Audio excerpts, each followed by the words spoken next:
Hey guys, and welcome to the next video in the Pygame tutorial series. In this video, what we're going to do, if you remember from the last one, we had music and sound effects, but we don't have collision detection. So what we're going to do is we're going to check collision between the bullet group and the enemy group. And I actually, right before this video, I learned a different way to do this. I used to do this a different way, but it looks like in Pygame 1.8, they added a different method or a different function you can use to check collision between two groups. Used to, what you have to do before is like iterate over each, we would iterate over each bullet in the bullet group and then check if that bullet was colliding with an enemy group. And it was kind of a pain to do it, but now you can just run one function. You can throw the bullet group in there, the enemy group, and then it returns if any of them have collided. It's really easy. And I know what I initially said in our main loop back in like episode 1 or 2. I normally said your main loop would have 4 things: tick clock, handle events, update objects, and render the display. And typically that's true, and that's how we will do it in the more advanced tutorial I'll do after this, where we make a full-blown game engine with this thing. But because I'm having to do it this way to explain the basics, we're actually going to add a 5th thing. So after we update all the objects, we're actually going to check for collision in here. Normally I would have this handled in a different spot, but because of the way we did this, I can't do it that way. So we'll check collision. So the way we do this is we're going to make a variable called collided, which is going to contain all of our objects that are currently colliding for this frame.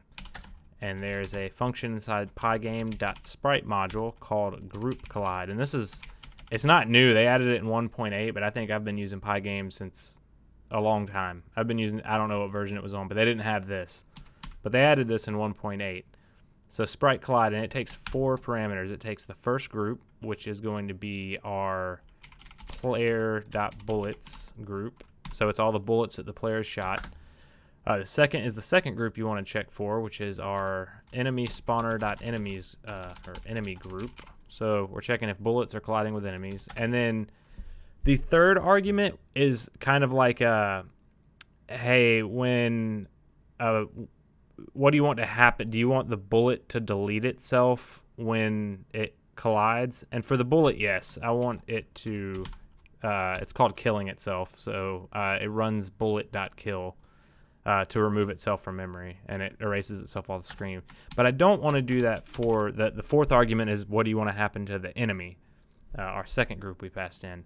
I don't want it to kill itself because I actually want it to run its own code for how to handle that. I want it to actually animate into an explosion, and I want it to, after the explosion animation runs, then the enemy object will kill itself. I don't want this function to kill it. So player.bullets is the first argument, enemy spawner.enemy group is the second argument, and true because we want the bullet to go ahead and just kill itself. I'm not doing anything with it. And then false for I don't want the enemy to kill itself. I'm going to handle that myself. Now what we need to do is this actually returns a dictionary, and the key is going to be the bullet object that's colliding, and the value is going to be the enemy it collided with. So we'll iterate over that dictionary. And if you don't know how to iterate over a dictionary, you can normally you would type like for key and value, because dictionaries are keys and values. But we're talking in terms of bullets and enemies. So I'm going to say for bullet and enemy in collided.items. And items is a method that all dictionaries have that actually returns the key and the value as separate variables to run in the for loop. So we don't need to do anything with the bullet because we already killed it up here. But we do want to do something with the enemy. So for the enemy, and one thing I just learned right before I'm making this tutorial, it actually returns the value that's going to be the enemy that it's currently colliding with. It actually puts it in a list. So we're going to want to grab the enemy list that it makes, and there's only one thing in it, so we just grab the first thing in the list. So that enemy bracket 0 represents the enemy object we have currently grabbed, and I'm going to make the enemy objects have a get hit method that runs the code for what happens when they get hit. So right now, if we do this, it'll crash because they don't have a get hit method. But if we go into our enemy object over here and go to right here, we'll make a get hit method for the enemy class. And this is kind of how I want this to work. I'm going to give the enemies all a variable called HP, and we'll assign it to 3. So they all have 3 health. And whenever they get hit, if self.hp is less than or equal to 0, so they're going to have another method called destroy that knows kind of how to do the logic for their explosion animation. So we'll go ahead and type that down here because they'll have a destroy method, and we'll pass for right now. But if their HP is not less than or equal to 0, we'll just do self.hp minus equals 1. And when they get hit, I also, that sound.hit file I talked about in the last video that I put in my code, I'm going to load that in here because this is the sound effect that's going to play when they get hit. So self.soundHit equals pygame.mixer.sound, and it's going to equal sound, or the argument we're passing in is soundhit01.og. So now every time they get hit, we'll do self.soundhit.play. And for right now, instead of doing the explosion, I'll probably do that in the next video because I actually have to go cut those sprites out. I haven't done it yet. For the destroy method, we'll just do self.kill. So this will just destroy the object. But eventually we'll replace this with a system that changes its image to an animation list of explosion animations. So let's see if that works.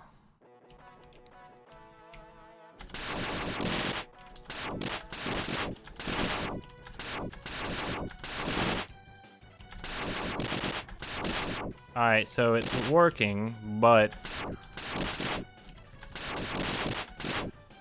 they take 4 hits, so why is that? Their HP equals 3. When I hit them, it's subtracting 1, so it's 2, it's subtracting 1, it's 1, it's subtracting 0. Oh, I need to put it up here. Right when they get hit, I need to take off their HP. That way now they'll only take 3 hits. There we go.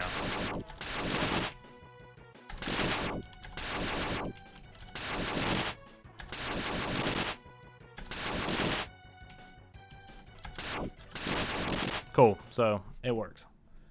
So yeah, that's how collision detection works, and we can also, what I'm going to do is, when I hit the enemy, I want it to kind of burst into a bunch of particles.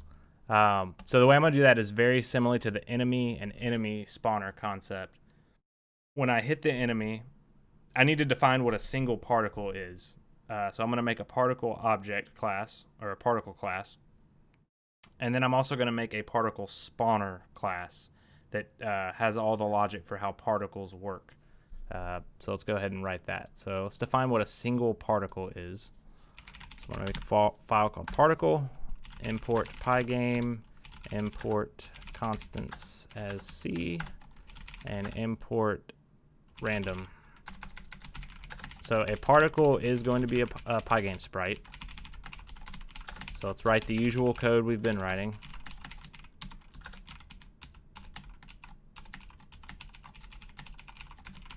And what I want to do for its width, I'm going to make it random.randRange, and it'll be a random, it's going to be a square. So it'll be between 1 and 6 pixels wide. So its height, same thing. His height equals its width because it's a square, and self.size equals self.width, self.height. And then we need to get a surface. So self.image equals pygame.surface, and we're going to pass in self.size. And I'm going to make it kind of like how we did the stars. I'm going to make it, all these particles will be random colors. This will look really cool once we get done with it. Self.color equals random.rand range between 0 and 255. I just put that in there twice. All right, and it's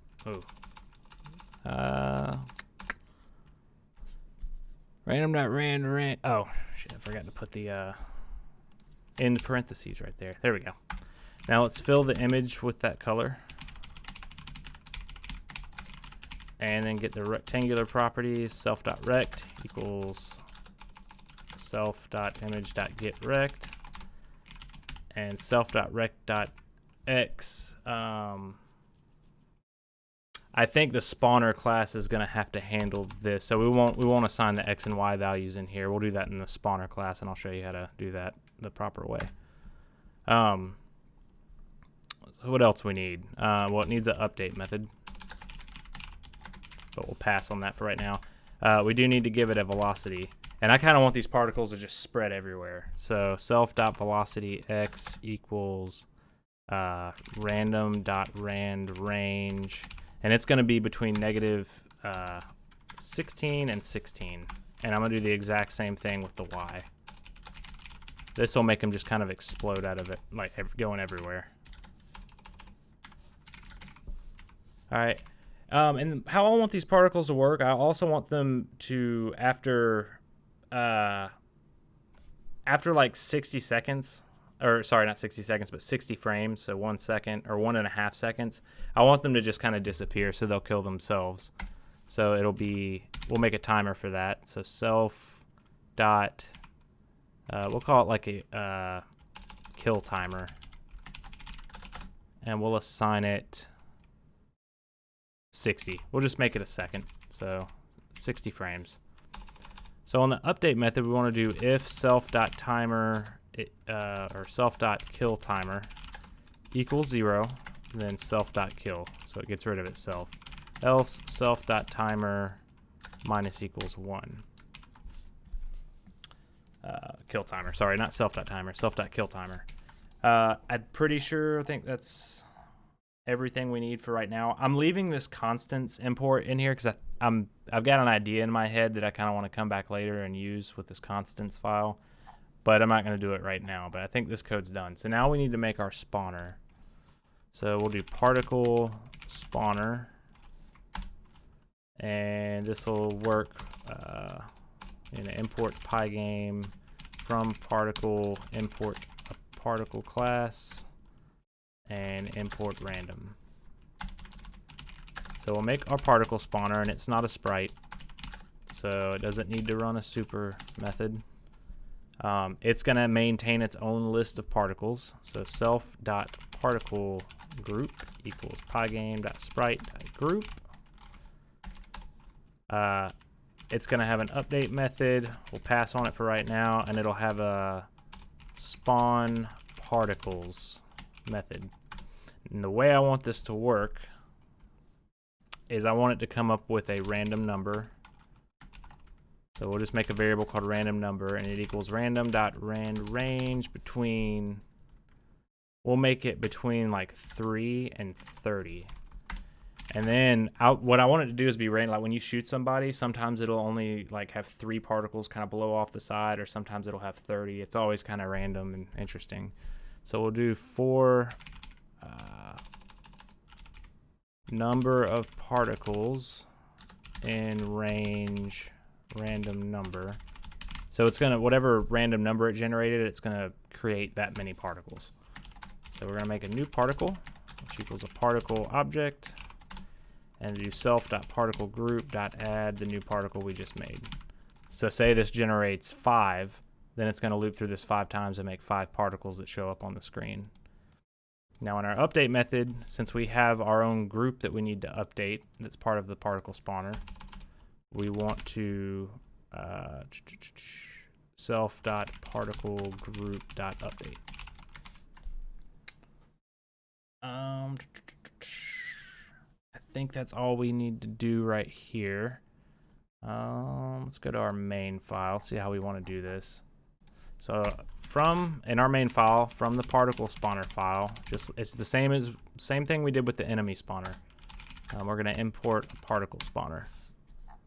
And on our object setup, we'll make a particle spawner object.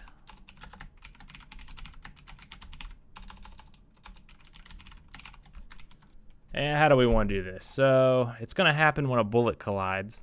So every time a bullet collides, it runs the enemy's get hit method. But what's also going to happen is we're going to run the particle. Oh, you know what? I'm going to have to do this because of how we set this program up.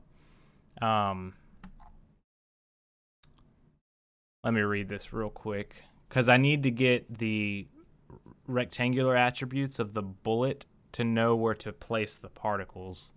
And this code right here, our enemy spawner, doesn't have any clue about the bullet. I could like make something where it passes the bullet into this code when it to run it, but I don't want to do that. That's kind of messy. Let's see how I want to do this. Well, we're just going to do it like this for now because it'll work. We're actually going to... No, I'll do this. I'm going to do that. So particle spawner is going to take an X and a Y coordinate. We'll make it in tuple form.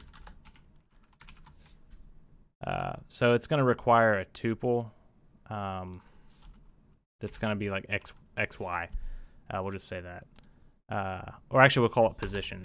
So it needs to know a position because when we make this new particle, we need to adjust its rectangular attributes. So we'll say new particle .rect.x equals the position position 0, which is you're going to pass a tuple in here of the x and y coordinates.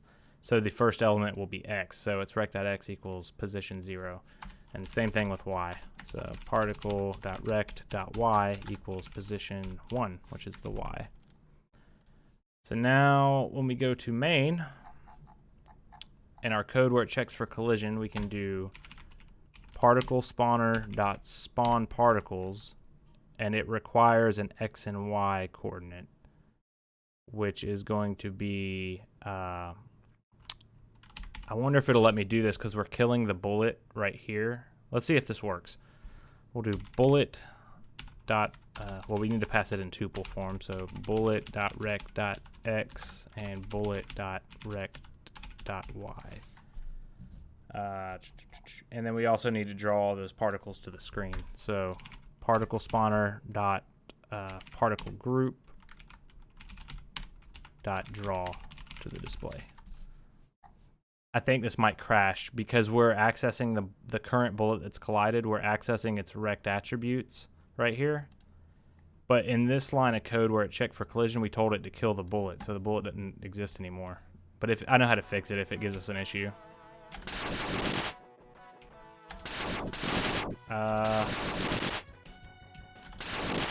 So it looks like it works, but our particles aren't moving. Oh, and that's because we didn't. Dumb. In our particle update function, we forgot to do the thing we've been doing this whole time. Self.rect.x plus equals self.velocity.x and self.rect.y plus equals self.velocity.y. That way they can actually move.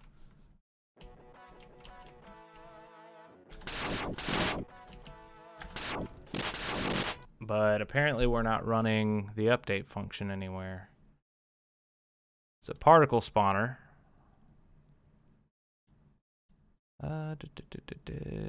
So we need to do some troubleshooting again. So let's see if we're even running this update function. So let's print t to see if the particle spawner's update function's even getting ran. And it's not. So that's where we're running into an issue. This method's never getting ran. So that would be in the main file under all the update all objects. Yeah, we never put it here. So we updated the enemy spawner, but our particle spawner, we never ran its update method. So let's see what happens now.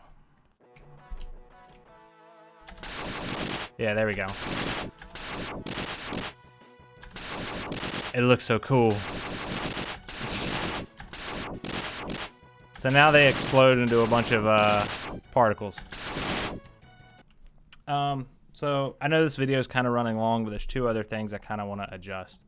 I'm going to eventually have a health bar and a score system and a live system at the bottom. And right now our ship's currently at the very bottom of the screen. So I want to raise him up a bit so we can fit some stuff down there. Kind of like a HUD. So let's go to ship.py. And where we made his rect.y, or yeah, his rect.y, we set it to the display height minus the current height of the ship, which puts him at the very bottom. But what I want to do is multiply this self.rect.height by 2, and that should put him 2 ship lengths, or well, 1 ship length above the bottom. There we go. So now we have room to put like a HUD down there, like a health bar.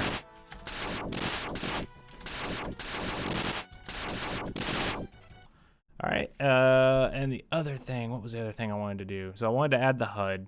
I wanted to, well, I'm going to add the HUD in the next video, but I raised him up. There was one other thing I wanted to do, and I forgot what it was. Oh, it was something we forgot to do a long time ago. Remember how I said with the stars, once they go to the bottom of the screen, they actually are still in memory and exist. You just can't see them. So we had to write some code to check for that and remove them.